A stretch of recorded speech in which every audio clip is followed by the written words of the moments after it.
தென் மாவட்டங்களில் சமீபத்தில் பெய்த கனமழை காரணமாக விருதுநகர் சந்தையில் பருப்புகளின் விலை கடுமையாக உயர்ந்து காணப்படுகிறது.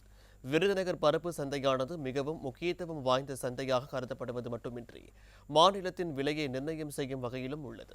அந்த வகையில் தென் மாவட்டங்களில் பெய்த கனமழையால் சந்தையில் 100 கிலோ மூட்டை உளுந்து 9,200 முதல் 10,500 ரூபாய் வரையிலும், உருட்டு உளுந்தும் பருப்பு 12,000ஆகவும், தொளி உளுத்தம் பருப்பு 10,400 ரூபாயாகவும் விற்பனை செய்யப்படுகிறது. இதேபோல் 100 கிலோ மூட்டை முதல் ரக பாசி பருப்பு 100 ரூபாய் உயர்ந்து 10,300 ரூபாயாகவும், இரண்டாம் ரக பாசி பயிறு 9,600 முதல் 10,200 வரை விற்பனை செய்யப்படுவதாகவும் கூறப்படுகிறது. அது மட்டுமல்லாது எதிர்வரும் நாட்களில் பருப்புகளின் விலை மேலும் உயர வாய்ப்புள்ளதாகவும் வியாபாரிகள் தெரிவித்துள்ளனர்.